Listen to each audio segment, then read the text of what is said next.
Good evening, everyone. Our session will start in around 2 to 3 minutes, so please wait a bit.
Good afternoon, everyone. Welcome to the session, New Opportunities and Challenges During COVID-19 Pandemic. The session is co-organized by iDendron, the Hong Kong Innovation Entrepreneurship Hub, and Founders HK, a Hong Kong organization. Our session will start in 1 minute.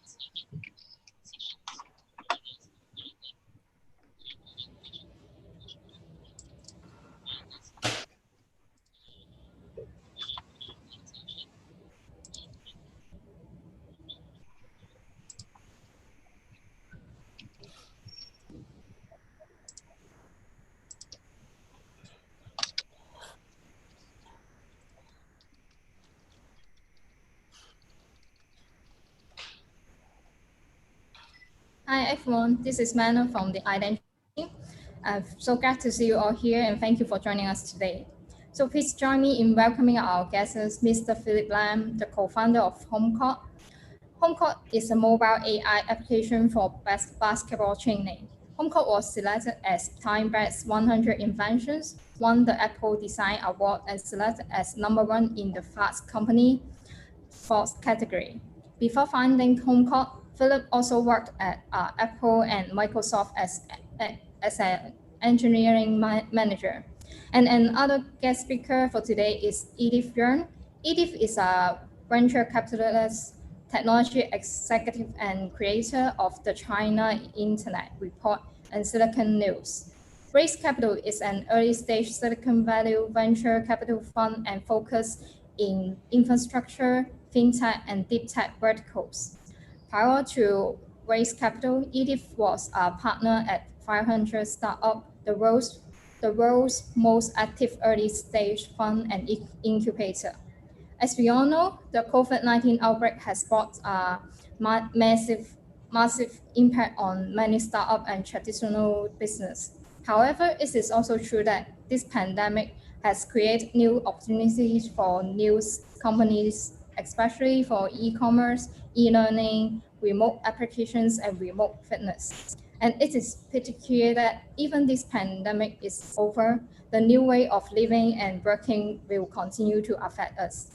This webinar contains 2 parts. In the first session, Philip will be introducing his startup HomeCourt, and we will learn how HomeCourt has been accelerated by the COVID-19 pandemic. If you are a founder who are experiencing a hard time, or if you are thinking of starting a startup during the pandemic, I hope Philip's story will give you some new insights. The second part is a short panel discussion and Q&A session. Edith will also share her insights on this topic from an investor perspective.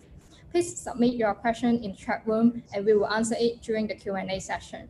So right now, we would like to show you a video about HomeCourt. Yeah, before passing the time to Philip, I just want to share a bit. Some of the attendees probably you haven't joined Hong Kong U 2 years ago, but in fact, 2 years ago, home court team also visit the Hong Kong U Lock U Hall and did a demo in one of the heritage buildings in Hong Kong. So you can see the innovation technologies, home court AI, demonstrate the technologies inside one of the oldest building in Hong Kong. Let us have a look what happened on that day.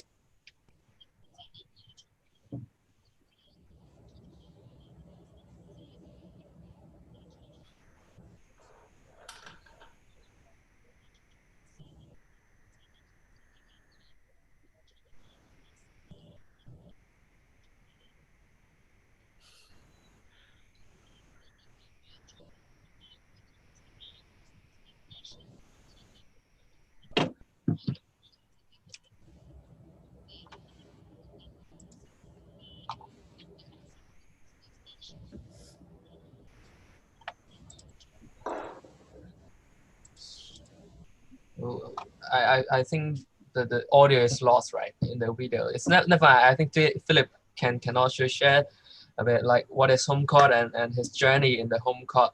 From the video, you can see that is another co-founder called David Lee, is our alumni from Hong Kong as well. Yeah, let us pass the time to Philip. Thank you. Thanks, Lawrence and Mana. Thank you for having me and Edith as well. This is an event that kind of cross between like Home Court Founders Hong Kong and Idendron. I would love to probably wait for Edith to join when we can talk a little bit more about Founders Hong Kong. So maybe now let me share the Home Court story first. And by the way, thanks Lawrence for sharing that video. It's really a great memory. I was in the hall too at that day. It's like time flies. I couldn't believe it's already 2 years. You might see something in the slide that also kind of remind that was happening 2 years ago. But let me just share my slide right now. Can you guys see that? Yes. All right. So again, thank you for showing that video. So that saved me some time to demonstrate what HomeCourt is. Just in short, HomeCourt is a mobile AI application that just use a single phone camera to capture your basketball movement and provide basketball related training content as well as tracking. So from the video you can see it can track shots. We will provide misses, location, advanced metrics for basketball shot, and ball handling. You can remember at the beginning of the video, like we provide interactive ball handling drills using a phone camera to capture your movement and use the AI computer vision technology on the phone to analyze the movement and like provide an interactive experiences just like a Kinect, but we can provide all that just on a mobile phone or an iPad. So I just want to show you this picture first. This is exactly 2 years ago. I think it's exactly the same time when David and the whole US team came to Hong Kong, to have an annual reunion. So we are a team of 30 people right now, coincidentally half, in the US and Hong Kong. Normally we would like to kind of get together at least once a year, but unfortunately, I would say this is really the last time that the whole company get together. It was exactly 2 years ago. Last year, a lot of things happened in Hong Kong. Like internationally, like some country even make Hong Kong as like a, not a recommended place to visit. So we couldn't go back. And this year, even worse, we likely cannot go back during the Thanksgiving time as well. So this become, one of the pretty precious picture we took 2 years ago. But the good news is, I would say, none of the member in this picture left our team, and this is, something I would say, it's pretty, to me personally, I think it's really something I value a lot. As a startup, 3 years in, no one leaving the team yet. So I'm gonna talk a little bit about COVID as well, but today I'm trying to, bring everyone to more like a complete home court story. Hopefully within 20 minutes or so. I actually gave a similar talk last year in CUHK, and by the way, I'm from CUHK. My Cantonese is much better than my English, so kind of bear with me if you can understand some of my accent. Last year, the talk was about similar, but the title was 0 to 20 million or 2 million. I forgot. I kind of like. I think it's 0 to 2 million. I like this topic because if I believe some of you have know the book 0 to 1. Which is a pretty famous book from Peter Thiel, one of the PayPal Mafia, Palantir's co-founder. It's a very good startup book. I would recommend everyone to read. So I like to make this topic kind of even bigger than 0 to 1. It's like 0 to 100 million. And I like to make a joke to ask people, what would you guess? What is 100 million? I can't hear you guys today, but I would get answer of the fund you raised, your revenue, or things like that. I wish that's the case, which is not, unfortunately. So the 100 million here is really like the number of shots, basketball shots that we track from 3 years ago to now.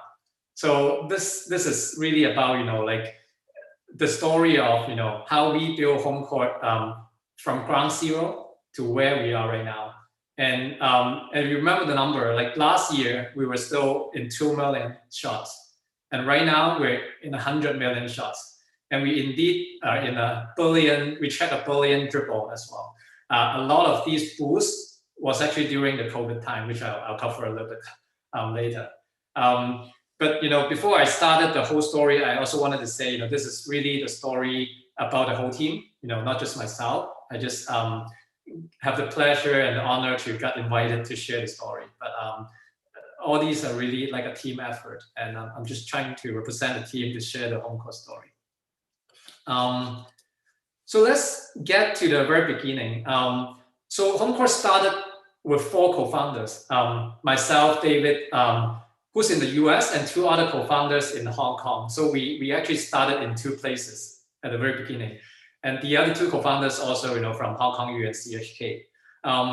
We actually, we all worked for Apple before, work in the same team, and we quit before we started this, or I should say we quit before we even know what we're going to do.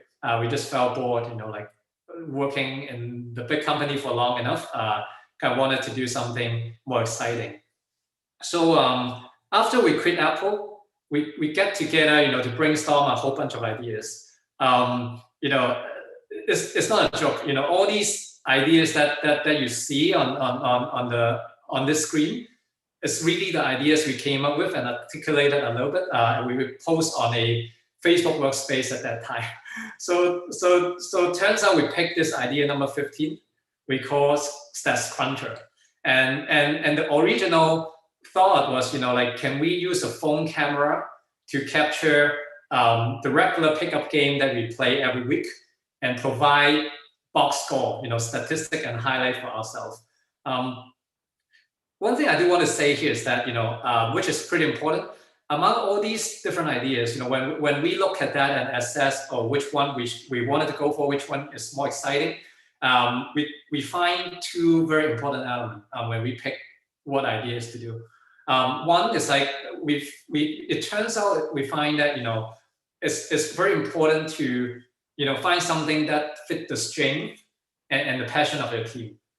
So obviously, like all of us are from Apple, and we are all in the engineering department. So one of our strengths is technology. So even when we see some of these other ideas that could be appealing, e-commerce or some social, some other stuff, it doesn't really get us excited. Only a few ideas that involve hardcore technology get us more excited, and this is one of those, because it's a computer vision and AI technology. Especially 3 years ago, it wasn't that hot. 3.5 years ago, it was pretty premature. We kind of loved the opportunity to push the technology ahead. The second thing, obviously, is about basketball. I personally very passionate about basketball. I play every week. I play a lot in CHK, play in high school. And also David plays too. So me and David actually play every week. back in Apple with colleagues. And that's why this idea come up from, oh, we record our game sometime. We even want some highlight for ourselves sometime. Can we? It's very troublesome or clumsy to do that manually, right? Like, can an AI do that? That's how this idea gets started and get us excited. So we decided to go with this idea.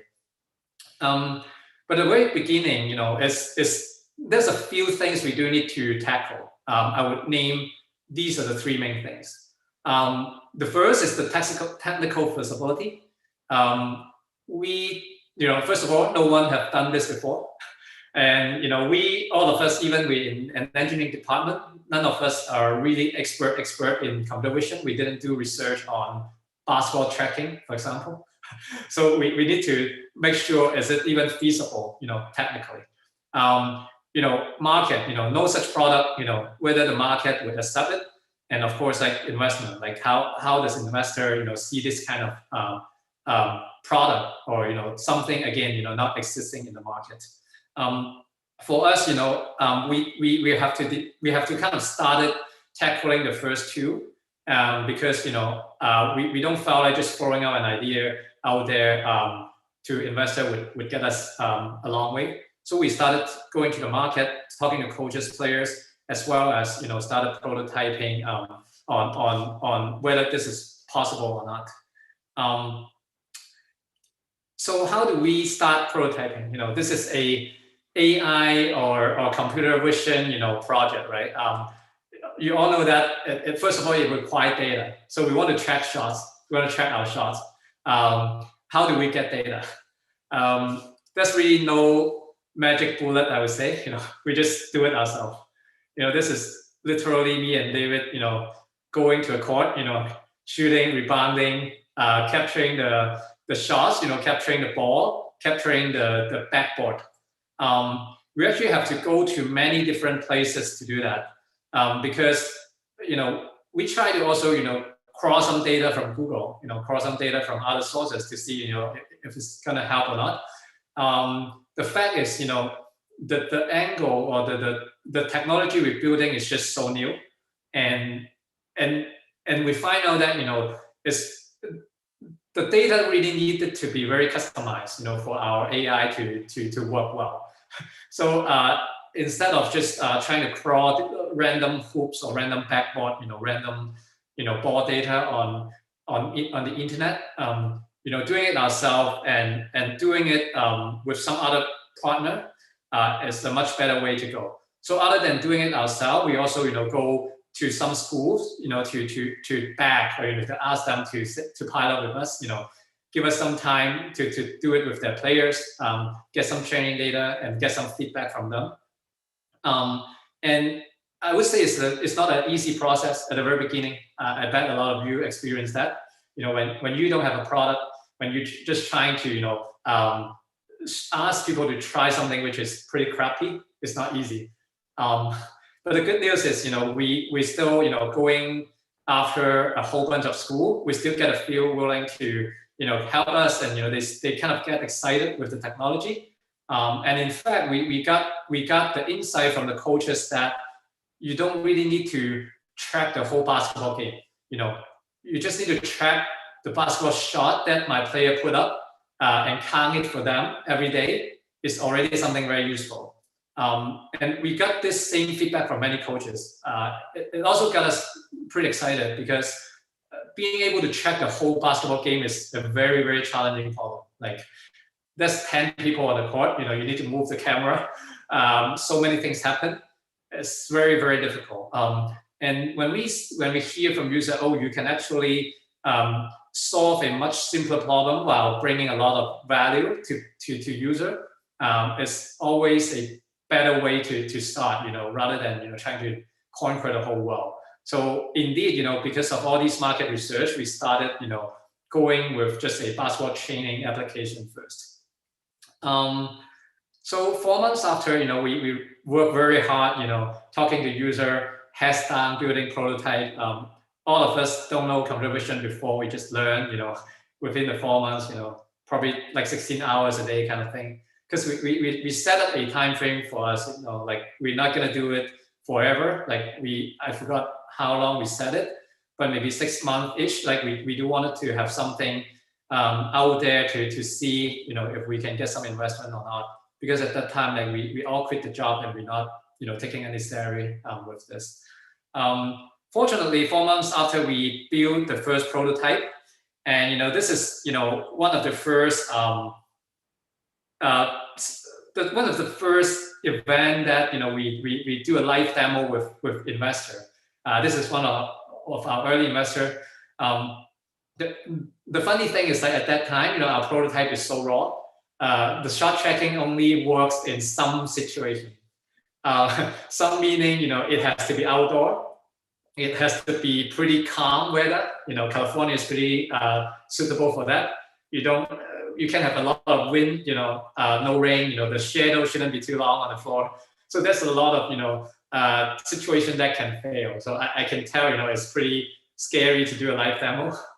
But we still try that, you know, we name all these caveats to the investor and say, okay, we try this technology, you know, try it for a few months. We're confident that we can make it much better, but you know, this is what we have right now. You know, like, do you want to take a look and see, you know, how do you kind of, you know, like this product or this market?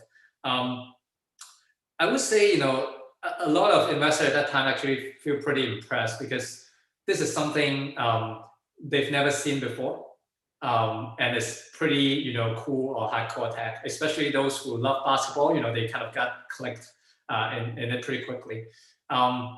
But on the other hand, we also got turned down a lot because of, you know, the market size, you know, like, interestingly, this is not something in the market. It's also a reason for a lot of more traditional VC to turn it down because, like, it's not proven. like more traditional VC sometimes would like to bet on things a little bit more proven, I would say. So, you know, I would say it's half-half. You know, we got turned down a lot, but we also got, you know, quite some people, especially those who play basketball, who love basketball, you know, angel or family office, kind of believe in us, believe in the team, and love the product. So it turns out we successfully raised the first round in around 8 months or 6 or 8 months that we started the company. So at that moment, you know, we decided, you know, we just have to keep going. You know, like in the story, I do wanted to share some of the learning I have, you know, through the journey too. Hopefully, this would be useful for you guys as well. You know, I think the first thing I wanted to share is like, it's pretty important from my experience, you know, going through fundraising and stuff early on, is to answer the question of why you. I know, like, right now I've been talking to a lot of startups, also investor. A lot of startup would obviously focus on the market size, focusing on what it is, the idea. I think all those are very important. But at the end of the day, you know, I personally believe one of the most important question is, you know, why you would be succeeded on that idea, and why your team. Because you know these days, you know, there's no lack of idea. It's very rare to say, you know, there's this idea that you are the only one who's doing it. Some people even say, you know, if you have something, if you see something that's not existed in the market, there's only two reasons. You know, one is like the technology is not there yet. Second is like a lot of people try already and the market didn't exist. So, you know, focusing on idea is great, but I think another very important question is why you know. There's a lot of way to answer this question. You know, you can demonstrate on your passion, your commitment on a particular problem you wanted to solve. You know, you have the right team. You know, your team is very tech focused. You have demonstrated important or you know, like great tech achievement, or you have very good domain knowledge. You have a good team to support what we're doing. So I think, you know, like this is, you know, one of the things I learned early on, you know, like how to, you know, one of the success element that probably you would need to get early funding is, you know, to answer this question, why you. So I'll keep going, you know, I'll try to make it quick because I know like there's a lot of questions. I'll keep it a little bit shorter, maybe leave the COVID question for you guys. So here are a few milestones that I can go through that home court, like kind of wrap up the home court story. So we kind of launch and, going more public starting February 2018 at the MIT Sloan Analytics Conference, which is one of the biggest sports tech conferences. And then, as Lawrence mentioned, the September 18th Apple iPhone event is a big milestone for us. I can talk a little bit on what's the importance of that. And then, the next year, July 19, we got our Series A funding with the NBA as a lead investor. We started a lot of partnership, product marketing partnership with the NBA and many NBA teams. And then the next, I wouldn't call it milestone, but the next interesting incident was like this year, the COVID-19 start. So I'll try to briefly, go through a few of these events. So this is the first MIT event that we go, I have to say, at that moment, we're still pretty scared because we never, show this product to the public, and that's one of the event that's most prominent in the sports tech industry. All the NBA teams will be there, like NFL, MLB, all the sports team will be there. Like part of the worry we have is like our product seems like a toy, to the NBA players. It's like, oh, use your phone, track your shot, how many shots you put up is just, not really relevant to them. But honestly, like we know at a certain point we do have to kind of get out there and get more feedback to see how the wider industry is seeing our product. So we just go there and do this like startup competition, has a booth there. We indeed didn't win the competition. We lost the competition. But the interesting thing is we got attracted by quite a few NBA teams and a few NBA players. So if you know basketball, NBA, or you old enough like me, like like Steve Nash on the left, which is two-time NBA MVPs, one of my favorite player really, and Jeremy Lin on the top right. We met some of the players and some of the team there. They actually see us more aligned with their youth basketball engagement kind of perspective rather than the player development perspective on their team. Because one thing we differentiated with all the other basketball technology is the accessibility. Because we're the only technology that just allow anybody who has a smartphone to use it. Or I would say the only accessible basketball technology to allow anyone who has a smartphone to use it.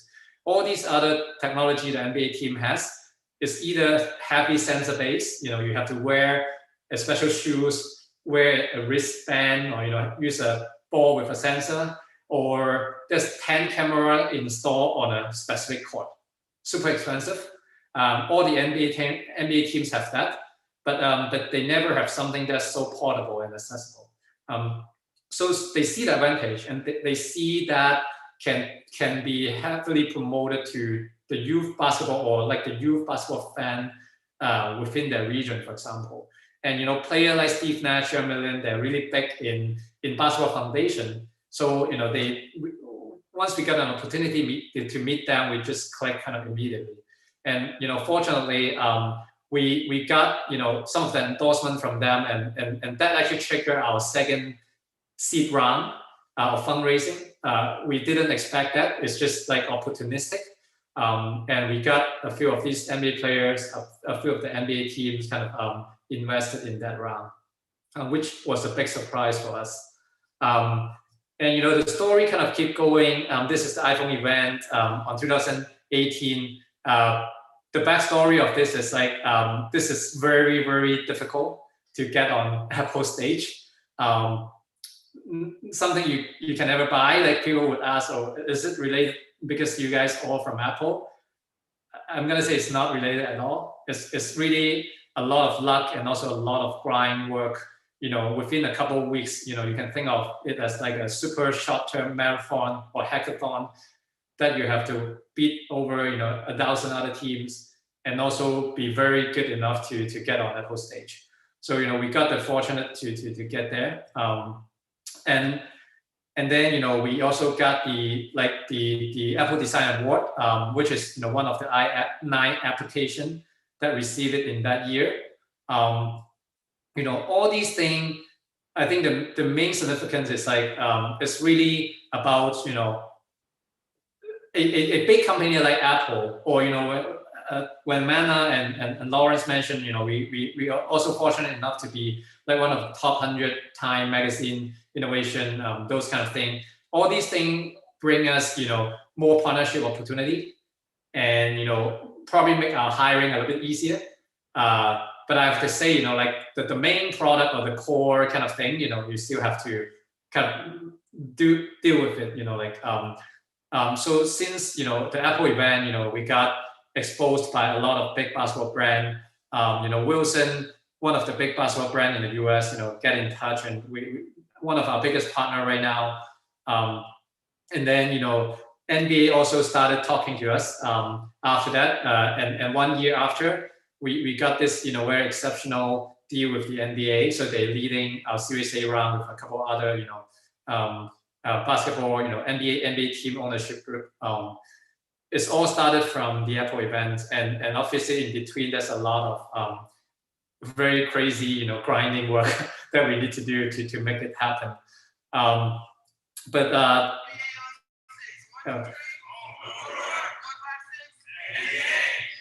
Yeah, I wonder if you guys see that. Everybody was pretty excited. We were, this is a mix of NBA players and NBA folks and us, in the Las Vegas Summer League. So we announced the investment together at that time. I think the quick learning on this, quick journey is two things. As I think a lot of you as a founder, that the role is really bumpy for the most part. You're not gonna, and honestly, most of the time it's bumpy. As a founder yourself, you will have a lot of sleepless nights, I'm sure. Where the product's going, and my team, team morale is good, what's the next step? A lot of things kind of bother you. What I have to say is I think one of the things for us to success is I would say get to this point. I don't want to say we're very successful, but get to this point, it's we have a team that do it together.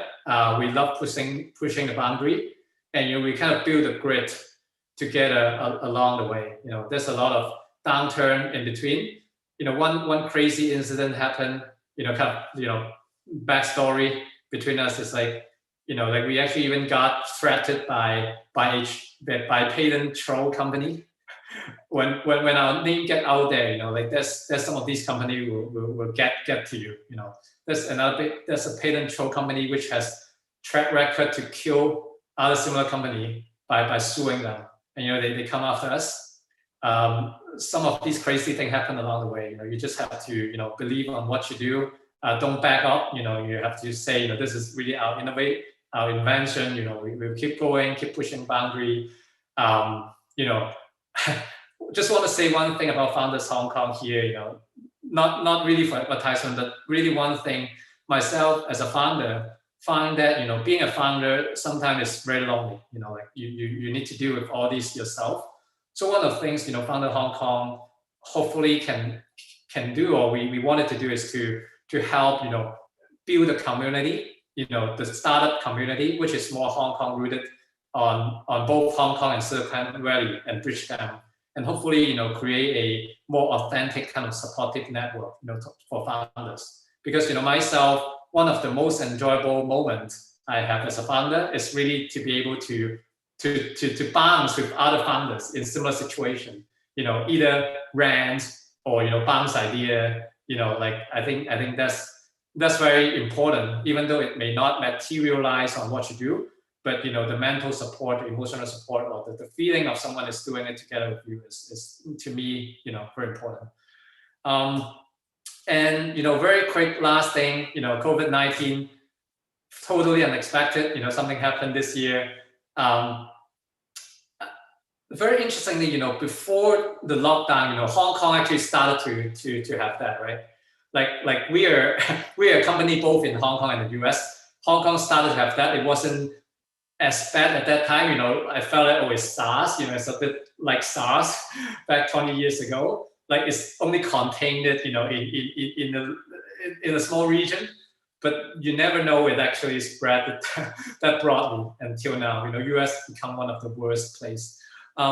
Before the US lockdown, one thing we were trying to do was actually to make the app more premium, because at that time we felt like we sort of nailed down the core user, and we felt like we can start to monetize them.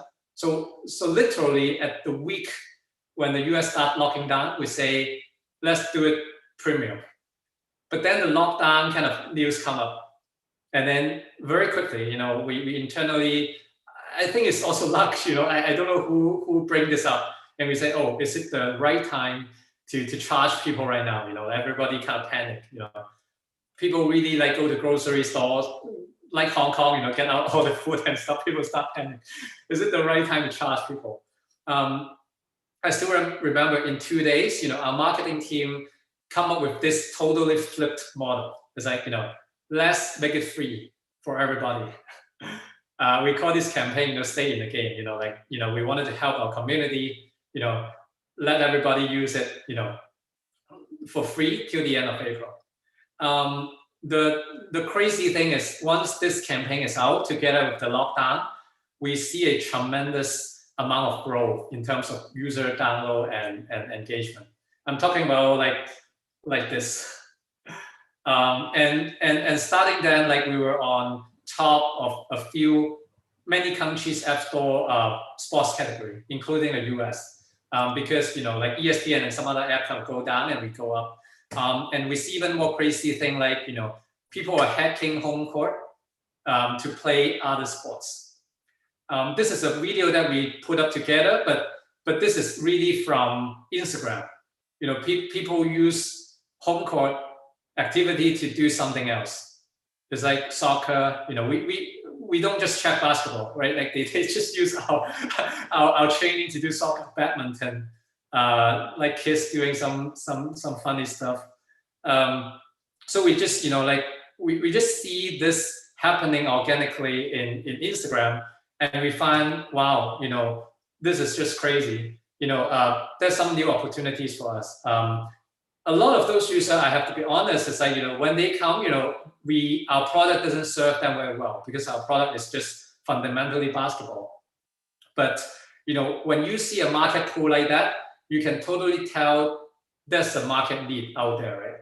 Like our company really set up for serving sports market as a whole, not just basketball. So we are catching this opportunity to build even more technology to prepare for the expansion of home court.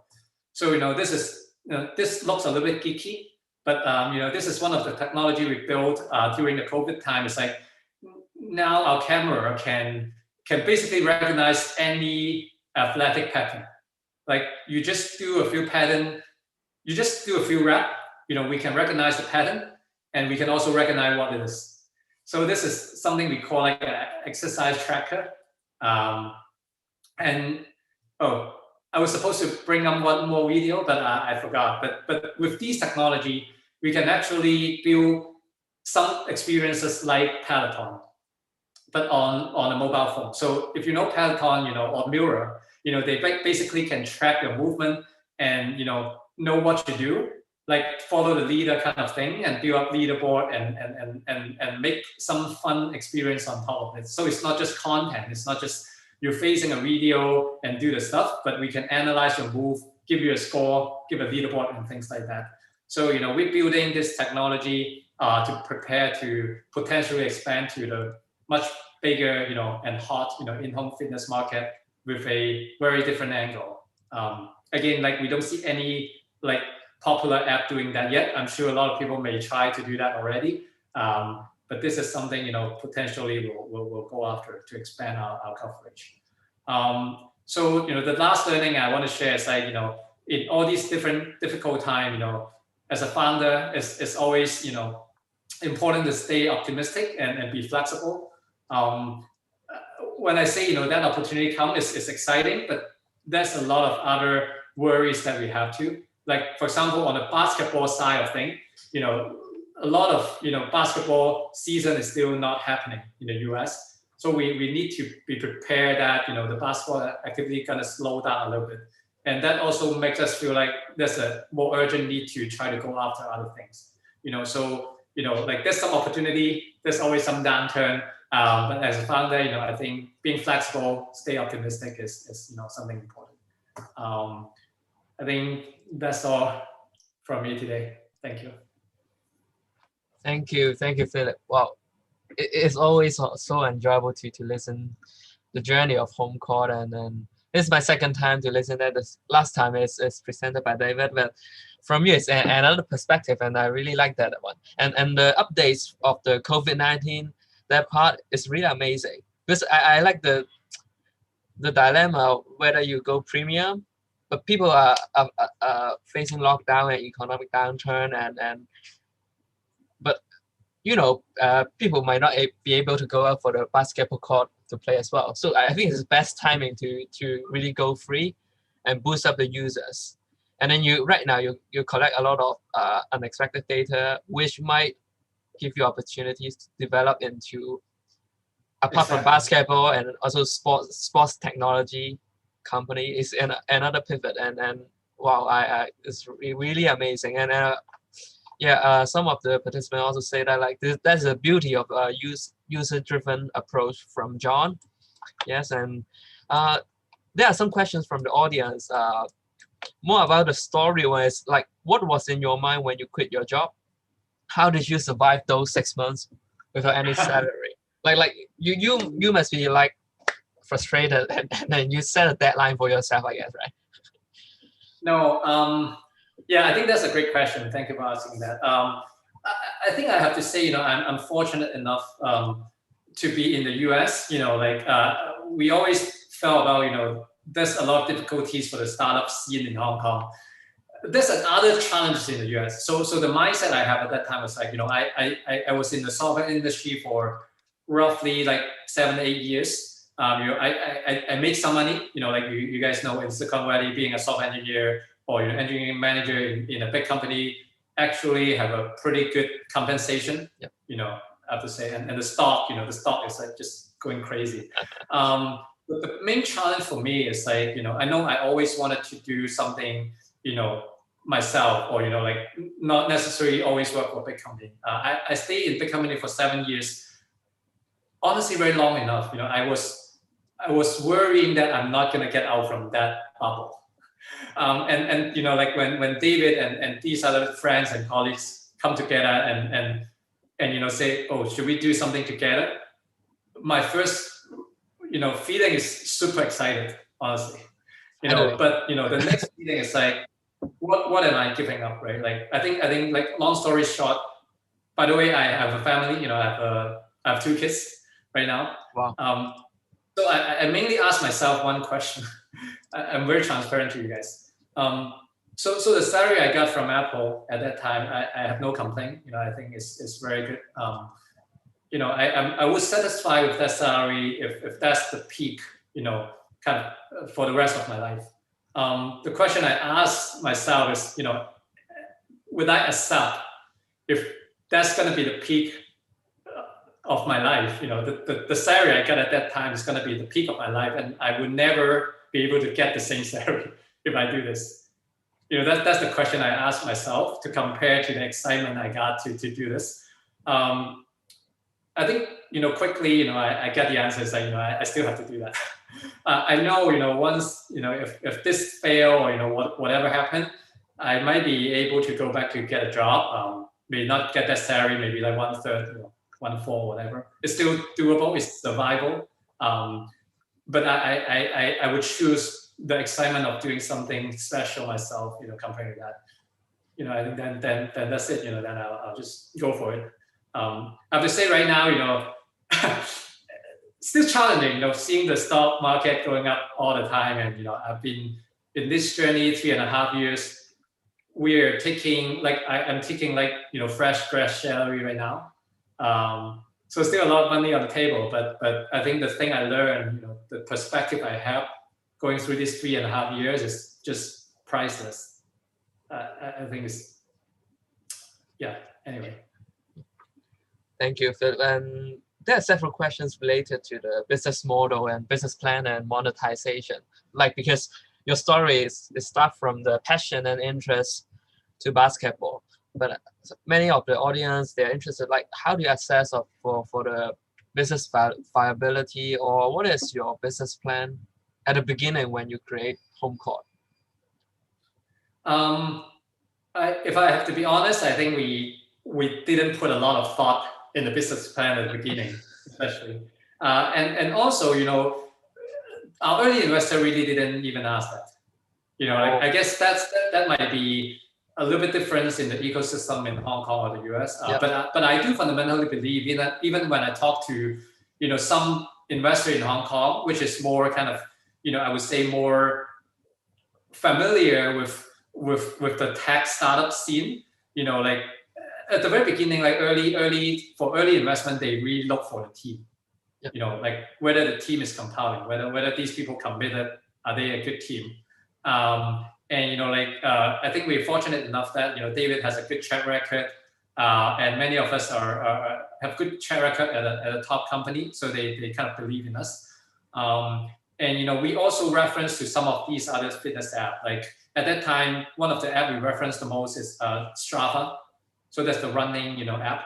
And we know we're going to go for a freemium model. It's like some portion of the feature will be free, and then we charge a bunch of people for advanced feature. So that was our early thought, and we're still doing that business model. But at the very beginning, we really didn't put a lot of thought in that, and we mainly focus on building the technology and the product experience. I see. How about now? What any monetization plan? Because you said you are planning to go for premium, what is current? Yeah. So we are still doing a freemium model. A freemium model is basically like you can tune. It's like you wanted to go more free or you want to go more paid basically. I think I still believe that's the most viable business model. You can always do ad, you can always do brand kind of engagement. We can go after teams too, like B2B. But we have tried all these, and assessing all these different business model. I think the main focus right now is still like an individual kind of subscription base. The good news for us is like our product is still pretty unique in the basketball community. Like it's much more challenging if you look at the general fitness space versus like Strava. Even Strava, they have a lot of competitor like Nike Plus Run, Under Armour's Run, whatever, all these running apps. So they probably have to offer a lot more free than paid. I think right now at least we have more room to adjust. If we wanted to monetize more, or we wanted to focus on growing user more. So do you have ads in your free plan right now? When I use we never engage in that. No. Oh, you don't have ads in your app? No. Wow. And then you mentioned quite a lot of like partnership with big corps like Wilson and also NBA. I know one of the key reason is your presence in the Apple press conference. But apart from that one, do you have any other secret sauce? Like, how do you really develop such deep collaboration with big corps from a startup's perspective? I wanted to, answer in two perspectives. One is like, the how question, I can sort of address that. But honestly, I think the more important question, which we learn, and we also learn from many other friends, startup, is like, I think everyone has to be careful about partnership, or be careful about premature engaging with big partners. A lot of time, it's a time drain. And because of the pace on a lot of different misalignment, you would very unlikely get the outcome that you look for. Maybe you would get 50% or less than that. So a lot of what I know is that a lot of early company trying to go big with partnership, especially if you want to go with a partner that help you to distribute only. I think that might be even more risky. Maybe it's different in Hong Kong, I don't know, but I think that's one of the learning. So that also alluded a little bit to we have a lot of partnership things going on since we are on Apple. Not a lot of those are successful, and we actually wanted to leverage our partner to add more value to the product, rather than just doing distribution. Meaning, Wilson and NBA, they're actually helping us to create more content in the app. They're offering price to our user in the app, rather than just say, oh, NBA cross home court, in their advertisement, for example. So we find that, if we're able to get these partners to do value add to our user, that might be even more tangible than just, distribution. But to answer like your question directly on how we do that, I think you just have to find the right people to talk to. I think of course you need to have the right product, and you need to think about how you can benefit both sides when you pitch them. Like we never pitch them by paying them money, because we don't have the money to pay. So it's like think about how you can mutually beneficial both brands. And then you find the right person, meaning you hire, like we are fortunate enough to have a couple of people who's experienced to navigate across the sports kind of vertical, to know people in some of these brands. Or like when you if you don't have those people, like sometime randomly do LinkedIn co-messaging and stuff, the chances are low, but it's still worth to try. But finding the right person to talk to is pretty key, I would say. So is it very obvious that HomeCourse is growing very fast recently, and you have great milestone and great partnerships? But what are the problems HomeCourse are facing, and how do you solve it? That's a lot of problem. Or bottleneck. And what is your current bottleneck? Yeah, you have good. Yeah. So I think I would answer it in two ways, right? Like two main things. One is more on the product side. I also mentioned a little bit on the potential downturn in basketball, going forward. And also, the basketball market by itself, I think we're still young. We just rolled out the app like 2 years ago in 2018. We are still in a phase to gauge, how big this market could be. And sometimes this is a very hard question. It feels like you always either need to solve a product market fit, or the product market problem, or you need to solve the competition problem. You either get into a very crowded market that you compete with others, win on execution, or you're trying to do something a little bit more blue ocean and figure out can you cross a chasm to go over your early adopter and maybe get to a bigger, really massive market. I have to tell you, we are not there yet.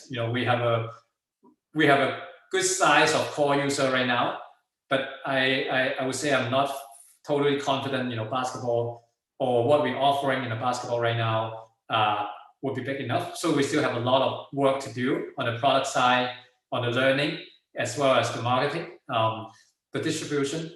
The second problem is really about, if we need to scale the team, I think this is, I'm thinking ahead a little bit, which we do have an opportunity, like right now we are looking into the fitness, potentially, doing something about the hot in-home fitness. We got a lot of inbound about, interest in further investment. But, I think a little bit ahead on, how to build a team at this environment.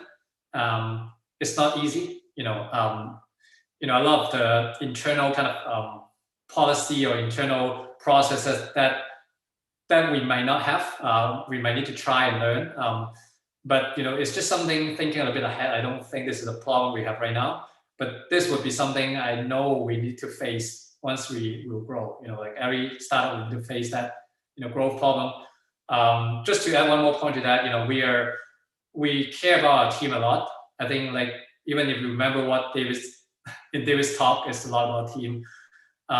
One thing again, our whole team still stay with us till now for 3 years, which is exceptional. And we do still hope to keep the team, hope to keep the culture. So being able to expand and keep the culture, to me, is an important problem. Yes, the culture part is really critical. I still remember right after David's presentation at HKU, and I've been receiving several emails from the students like asking where can I apply for the next team jobs. I don't know whether you guys had them or not, but I just find it like after that part, many students, Silicon Valley MBA sounds fun. The team is fun, and what they're doing is fun, something like that. Yeah. And then I have a follow-up question from the audience about the quitting job dilemma. Some of them are really like impressed by that. You foregoing the Apple's job and the compensation. Like why must you quit your job? Can't you develop the product in your spare time, make it a side project, and when you're ready enough, and then you quit? Yeah, I know some people do that. I think that's totally fine. The interesting thing is, like, for us, I think we just have the habit to pretty much commit on one thing. Like I cannot imagine ourselves, like the four of us, let's say, being able to perform well in Apple, as well as do something cool enough, in a short period of time to validate the market. I know some people do that, don't get me wrong, but it's just us that we don't feel like we can do it. And I myself would feel a lot more comfortable to just be committed as well. Yeah, I think beauty is just a matter of choice and personality. Some people just cannot like 分一心二用 in Chinese, and they want to commit all the time and passion on that part. And by the way, another thing is I think being committed to one thing help fundraising. I mean, it's very hard. I mean, it's very hard if your team is not full time. To go out and fundraise. You pretty much have to show the commitment. Apart from those challenges you have mentioned earlier, and we got another interesting question from our audience. As there is a growing concern about privacy, do you think people will be more hesitant to download this kind of AI app? I think that's a good question. First of all, I think we care about user privacy a lot. So you do have to communicate clearly on, what you're, recording, how you use your data for at least for those who wanted to pay attention to that. I think the main thing people worry about or care about is for now, it's like those, first of all, like bigger company or, those companies who use data to do something else. That's also why, when you ask the ad question, I think for us, first of all, I don't think we have the mass enough to make, like meaningful monetization through ad. Second, once you go into the ad, I think the data and all these other things become a question. It could be even a bigger question for us because, if you look into HomePort, like you can easily tell there are a lot of very young users using it. Like I'm talking about like kids. And the privacy question, the video they capture is very like sensitive to the parents. Yep. So I think, like people are more sensitive to the company or apps that they felt like traditionally we would use the data to do something else, like, selling to ads or, selling the data even, to some other party. I think we make that very concrete that we're not doing any of that. And even for some of the activity that we work together with the NBA, if the NBA wanted to collect some data for their user that participate in the activity, we actually explicitly prompt another consent form for them to say, you want to participate in this, you need to sign this thing. It's a little bit, clumsy, but I think it's needed to your point of that question. These days, it's like, you don't want it to, disappoint your user in that perspective. Yeah.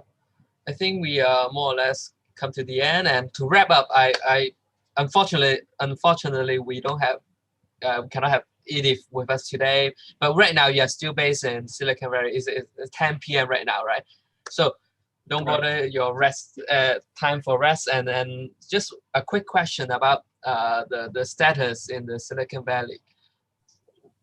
What is your observation about like what is the current mindset of investor in view of COVID-19? What are their expectations in terms of like short-term or long-term returns? Any insight from that part, in the Silicon Valley? Yeah, I think, obviously Edith would be much better to answer this question. Yeah, I do want to, if you don't mind, like I can share a little bit of my perspective and what I learned from other investors. I do want to mention a little bit about Founders Hong Kong after this, if you don't mind. Just use a moment. So I think it's really like my understanding is like it's a very interesting time for the VC. From what I heard, and it keeps changing. Like I heard a lot about the beginning of COVID, and you can see a lot of deals happening already now. So my guess is like, the COVID effect or the trend may already sort of towards the end, like in investment kind of landscape. I think people already learn enough. People already see, or bet on some of the permanent shift. A lot of these already happen or happen 70-80%. So my guess is like people will get into more like a regular kind of landscape environment, or even towards a more cautious environment, because like in the US especially, like the election is a big thing. The COVID is a big thing. No one still know how big the economy impact is going to be if it lasts for one more year. At the beginning of COVID, I know it's really crazy. The VC got a lot of deals. They got a lot of inbound, got a lot of deals. They're excited to a lot of deals, but they are also more cautious, to bet on what are the more, prominent, so you can see, both very high value, but not much traction kind of deal with a dream team, with a cool idea that feel like, it's going to be a trend in the future. Like, I can name a few, Lunch Club or those things, get a 100 million valuation or something without much revenue. You got a lot of investment in the fitness market. Like these days, like we look a lot of deal already done. Like I'm talking about a couple $100 million in some of these other, fitness company, mostly hardware basis. Software basis will be smaller amount. So I think a lot of those things happen in the last couple of months already.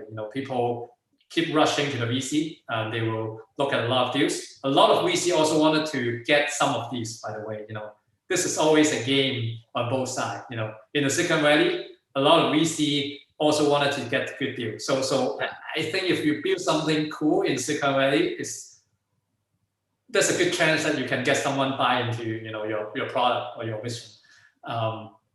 But yeah, so I personally felt like the COVID thing maybe towards the end. But maybe we can I can ask Edith that question and let her answer you guys offline. That would be a more kind of a comprehensive answer, I guess.